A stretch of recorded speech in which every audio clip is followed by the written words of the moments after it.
निःशुल्क रूप से मिलनी चाहिए। क्योंकि एक बार को आप सोचिए, आखिर उस बच्चे की गलती क्या होती है जो एक गरीब घर में पैदा होता है और उसको बेहतर शिक्षा से वंचित होना पड़ता है। शिक्षा के सामने एक पैसे की दीवार खड़ी है, जो जितनी ऊंची दीवार लांघ सकता है, जो जितना अधिक पैसा शिक्षा पे खर्च कर सकता है, वो उतनी बेहतर शिक्षा पा सकता है। लेकिन अगर एक देश एक है, लोकतांत्रिक देश है, तो शिक्षा भी सबको एक समान रूप से तो मिलनी ही चाहिए।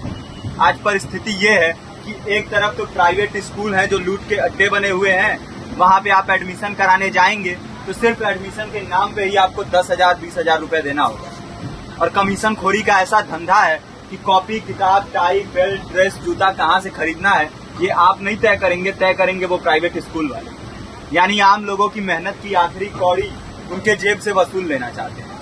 और दूसरी तरफ सरकारी स्कूलों में न तो पर्याप्त टीचर हैं, न पर्याप्त बिल्डिंगें हैं।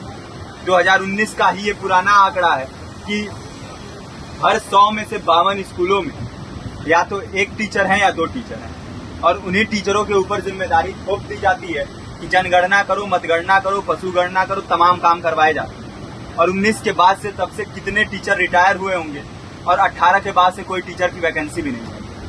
आप खुद भी सोच सकते हैं ये परिस्थिति और कितनी बिगड़ी हो। इसीलिए हम लोग ये मांग उठा रहे हैं, चाहे कोई राष्ट्रपति का बच्चा हो या किसी मजदूर का, सबको शिक्षा एक समान मिलनी चाहिए और निःशुल्क रूप से मिलनी चाहिए। प्रेमचंद ने अपने दौर में भी कहा था कि एक सभ्य समाज में ऊंची से ऊंची तालीम मुफ्त होनी चाहिए और इसका पूरा खर्च गवर्नमेंट को उठाना चाहिए, क्योंकि हमारे देश को फौज से ज्यादा आवश्यकता तालीम की। और शिक्षा से जुड़ता हुआ ही दूसरा मुद्दा हम लोग उठा रहे हैं। दूसरा मुद्दा है रोजगार का। रोजगार की परिस्थिति ये है कि आज सरकारी सेक्टर हो या प्राइवेट, सब कुछ ठेका संविदा के हवाले किया जा रहा है। परमानेंट नौकरियां लगातार घटाई जा रही है। इसी रेलवे में 1995 के आसपास लगभग 18.5 लाख कर्मचारी काम करते थे, लेकिन आज उनकी संख्या 12 लाख है। आप खुद भी सोच सकते हैं कितने बड़े पैमाने पे परमानेंट पदों को घटाया जा रहा है। और आज आलम ये है, एक तरफ लाखों पद खाली पड़े हैं, फिर भी कोई वैकेंसी नहीं निकलती। जो वैकेंसियां निकलती हैं उनमें भ्रष्टाचार होता है, पेपर लीक हो जाते हैं। RO, UP police, BPSC, SSC, CGL, ऐसे तमाम पेपर लीक हो चुके हैं, आप लोग भी जानते ही हैं। अभी नीट की धांधली में ये पता चला कि एक एक पेपर 30 लाख से 50-50 लाख रुपए में बेचा गया। हम और आप तो ये पैसा नहीं दे सकते। पूरी की पूरी कारस्तानी सरकार, प्रशासन, शिक्षा माफियाओं की होती है। और भुगतता कौन है?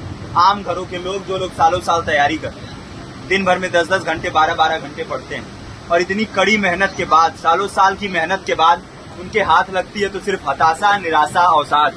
बहुत से छात्र नौजवान जो इस बेबसी में, इस डिप्रेशन में नहीं जी पाते, आत्महत्या तक के कदम उठा लेते हैं। लेकिन ये देश की विडंबना है कि टीवी चैनल, अखबार, मीडिया, नेता, मंत्रियों के लिए कहीं ये कोई मुद्दा नहीं है। उनके लिए मुद्दे हैं तो जाति, धर्म, रंग, नस्ल, अगड़ा पिछड़ा।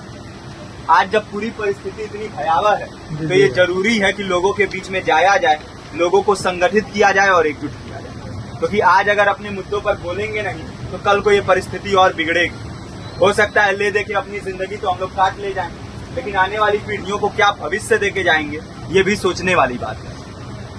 हमारे साथी ने आपको पर्चा दिया है, पर्चा आप तक पहुंच गया है। पर्चे में और भी बातें हैं, इसको पूरा विस्तार से पढ़िए।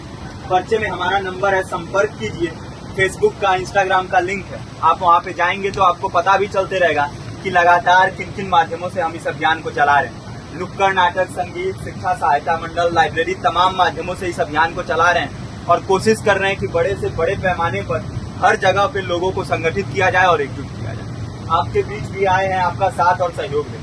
साथ इस रूप में कि आप भी हमारे इस कारवां और इस मुहिम से जुड़िए।